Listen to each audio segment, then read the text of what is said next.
guys, welcome to the Pathways to Happiness podcast. My name is Nena Lavonne. I'm a life coach that specializes in personal development and life improvement. Some of you may know me from my YouTube channel, Finding Awesome, but if you're joining us for the first time, I just wanted to extend a warm welcome. The thing I really love best about podcasts is that you can have more time to really dive deep into topics, whereas on YouTube, we really try to keep the clips to about 10 minutes or under, and some topics just need a lot longer.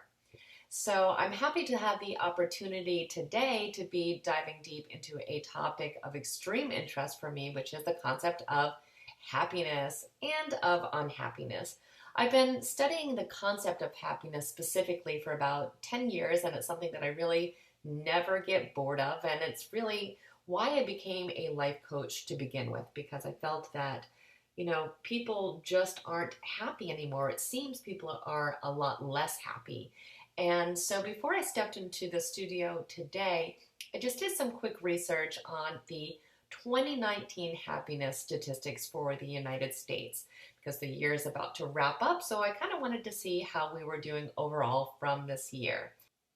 Now, I was not surprised in the least to find out that we are not doing that well at all. This is something that's actually been a trend for a few years now, where Americans' happiness is reported as steadily declining from year to year. Also, as a country, we have dropped to number 19 in the World Happiness Report, with Finland being in first place for happiness, which is not surprising either.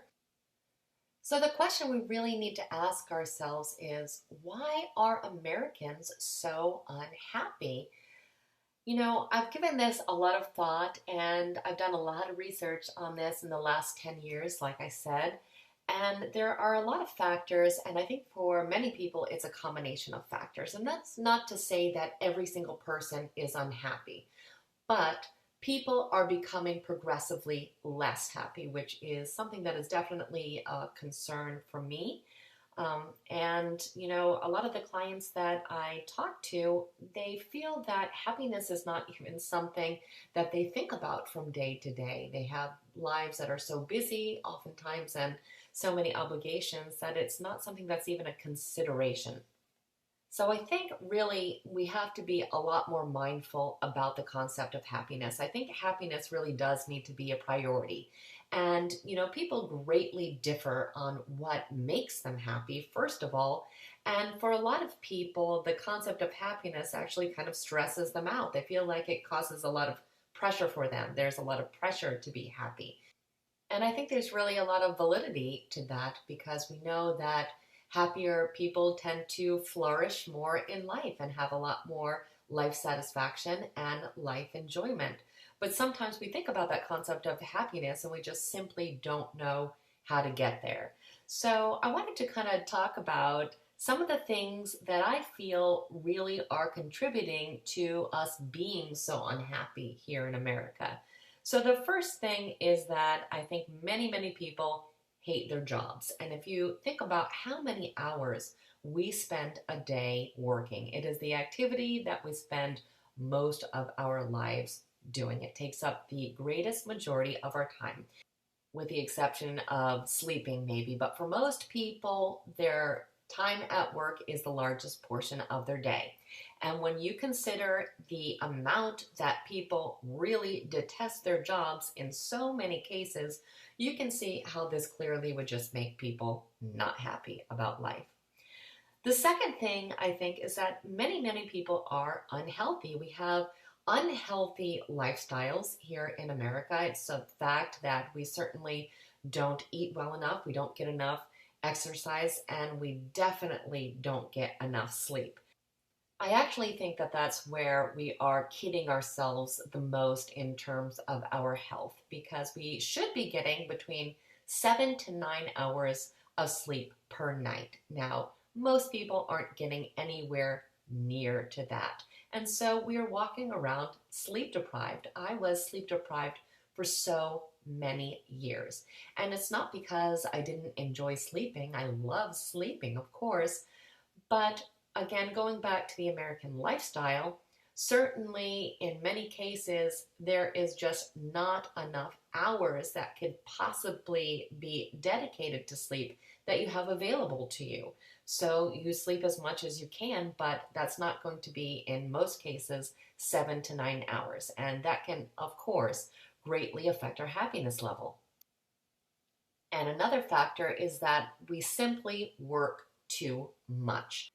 Every year, the work day just kind of extends and extends and extends, and it's gotten to the point where it is kind of ridiculous because you are also really not able to clock out anymore. Most people, when they come home from their workday, if they're going to a physical location, are still expected to work in some kind of capacity when they get home.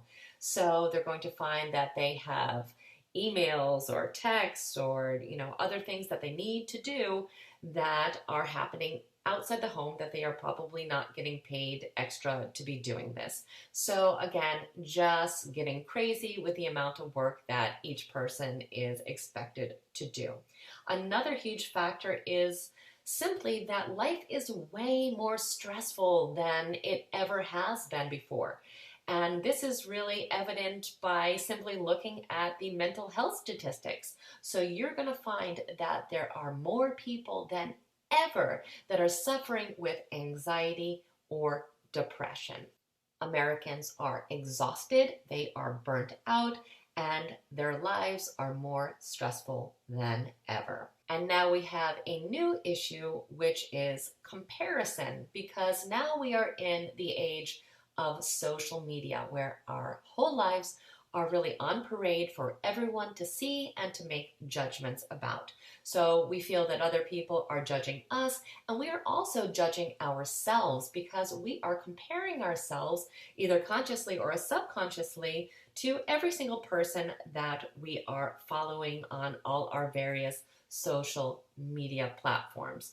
So we're looking at these amazing vacations, seeing these amazing lifestyles, seeing these perfect families, and these perfect photos that have probably been completely doctored up.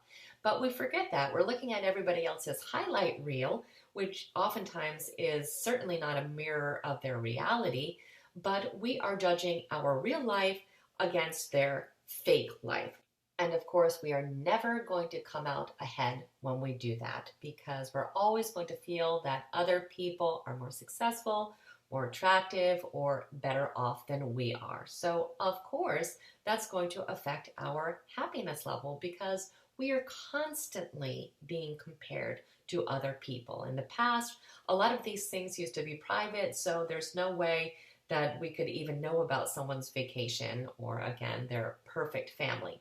But now it's kind of in our face. So it's natural that we feel that we want to compare ourselves to that. And that can lead to a lot of unhappiness. Another major thing is actually that we need to be spending a lot more time outdoors. And the studies on this are really conclusive.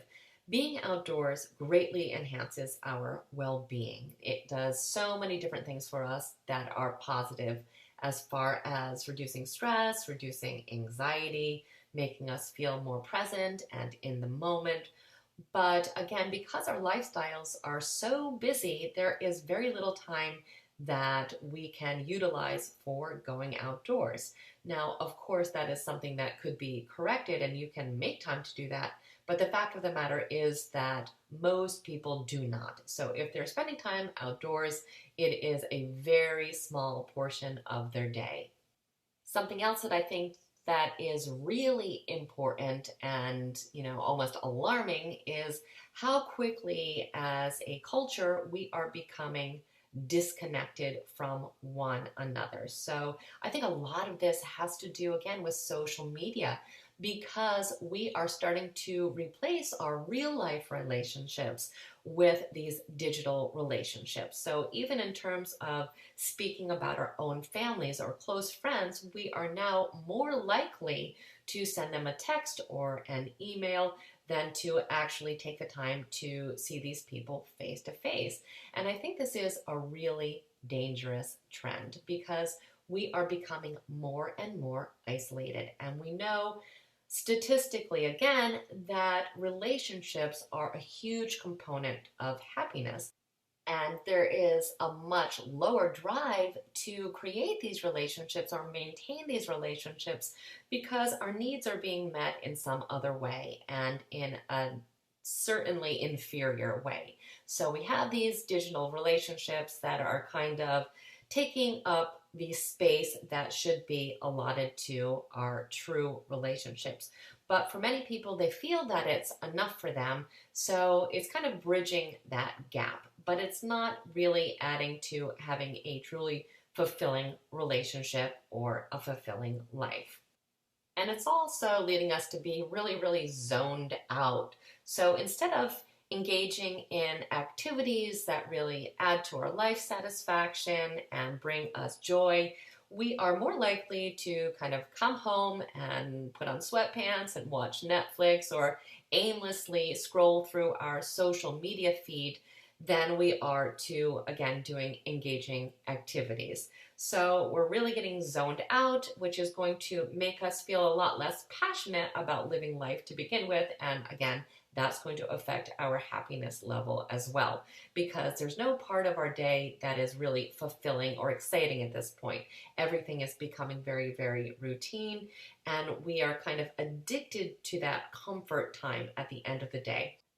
And I'm not saying it's not good to have comfort. We should certainly be engaging in self-care and giving us time to be kind of comfortable, but we don't want to be in the comfort zone, because we also know that when we're kind of stuck in the comfort zone, we don't feel like there's a lot of progress in our life. We don't feel that we are doing activities that are truly worthwhile. And that can also make us feel that our life doesn't have a whole lot of meaning. So if we're not doing a lot of meaningful activities, we could, start to feel that our lives, our actual lives, don't have meaning, because we feel that we are either just at work or we are sitting at home and doing activities that aren't inspiring or interesting to us. So it becomes kind of a vicious cycle. Another factor that I see as being a huge factor in America is financial issues. Now, I know a lot of people say that money doesn't buy happiness, and I do agree with that, but I also believe that the lack of health in your finances can certainly cause you an immense amount of stress and anxiety. So I think it's something that is very important to bring up, because think about all the people in our country now that are facing financial hardship. I think it would be naive to tell them not to worry about it, that money doesn't, equal happiness, or money can't buy happiness. We're not saying it does, but it can greatly contribute to unhappiness, which I certainly feel is the case for many, many people. And the last point I want to bring up about things that contribute to unhappiness is just the generalization that we are not taking care of ourselves. We do not practice nearly the amount of self-care that is necessary. So we take care of our homes, we take care of our work, we take care of our cars, we take care of our children, but we do not take adequate care of our own self. And we already talked about the things in regard to health that we are lacking in, which is often our sleep, our diet, and exercise. But we also have to consider our mental health, which is, again, a huge component of happiness. We need to be checking in with our emotional well-being. So if we're not feeling well emotionally, and if we're having different issues, again, stress and anxiety and feeling depressed, these are things that we need to take very, very seriously. And I think because our lives are so busy, we kind of put it on the back burner. But if we don't make it a focus in our life, we are, going into the danger zone, because mental health is absolutely critical, and we are overall not taking it seriously enough. So I think these are just some of the things that contribute to unhappiness in this country. So what can we do about it? I think, like everything else, it comes down to the self, and really starting with a really thorough self-analysis. you would be surprised at how infrequently people really make this assessment about their lives, where they really sit down, they look at their lives and see what's working for them and what is not working for them. Because most of the time, even small changes can make our lives significantly happier.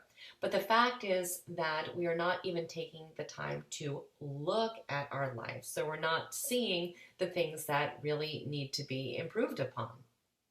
The good news, though, is that a lot of happiness really is up to us. So if we look at this scientifically, scientists have determined that about 50% of our happiness is predetermined. So we are going from genetics here. Some people are naturally happier than other people, and there's really not too much we can do about that. But that still leaves 50%. So we have 10% of that 50% that is having to do with life situations. So that would be, if you're married or unmarried, where you live, what your job is, all these different specific life situations and including different life experiences. So that's about 10% of happiness. And that leaves 40% to be determined by how we feel about everything else. So that is a huge percentage. 40% of happiness is actually in our hands. And it has to do with how we assess the different things that are happening. And this all comes down to perception. So if we are perceiving a life situation to be negative, we're going to be less happy than if we are perceiving something to be positive. So of course that would make us feel more happy. And what's unique about perception is that it is completely individual. So two people could have the exact same circumstance and feel completely differently about it. And what's great about that is that it really means that we can kind of mold our reality. We can design our feelings based on how we choose to feel about a situation. Because a lot of people fail to realize that emotions are a choice. We can choose to feel a certain way over another way. That does not always happen because we are not focused on that. But from day-to-day situations, we always have the choice on how we are deciding to feel about it. And a lot of times that comes down to walking through a process to come up with a determination that is preferable to us. And it's also a skill. It's a skill in self-awareness. So we don't have to accept the feelings that are coming up for us. We can always question them and reframe them and put a different spin on it. So the people that do that the most actively tend to be the happiest because they are choosing to see the good in situations. So if 40% of our happiness is actually pliable in that manner, that can mean that we can be dramatically happier if we're actually putting that technique into use. I think so much of stress and anxiety and unhappiness comes down to the fact that we don't realize that we're actually in control of our lives. We oftentimes feel that life is happening to us. We could instead take the perspective of life is happening for us. We can find the goodness in situations, and we can also, very proactively design how we want our life to be. So if we're just kind of riding the waves of life and kind of just reacting to everything that randomly happens to us, there is a good chance that we are not going to be happy people because we're not going to be liking what is happening to us. We're going to have a very negative perception of life events. But if we instead, really put time into designing our life to be the way that we specifically want it to be, we're going to have a lot more life satisfaction. But again, the percentage of people that actually do this is very, very small.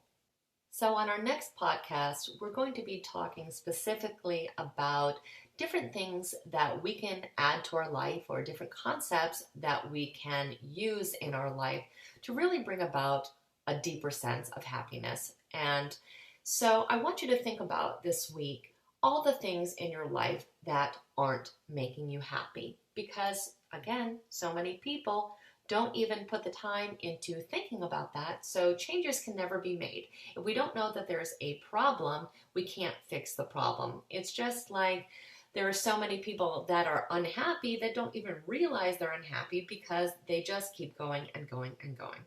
So spend a lot of time this week in self-analysis. Really reflect on your life. Think about also that we are heading into a brand new decade. So we want to really have a fresh start and get inspired about truly designing the life that we want. We are the author of our own lives. At least we should be. Oftentimes we aren't because, again, we are just rolling with those waves of life. But that is something that we really want to change. It's something that is necessary to change. So write down all the things in your life that you feel you want to have improvements in, because a lot of times it's a lot easier to figure out what you don't want than what you do want. So that's going to be the starting point. What is not working for me? So we will definitely put that information to good use with the different exercises we'll talk about in the next podcast. But until that time, if you have questions or show ideas, please tweet me. You can tweet me by going to my Twitter handle, which is awesome finding. You can find me under Nena Lavonne, but you can also use hashtag Ask Nena, and my name is spelled Nena. So I hope this podcast today was inspiring to you and that you start to realize how much control that you really do have over your own happiness. So I greatly look forward to spending time with you next time. And until then, I hope you have a truly amazing week.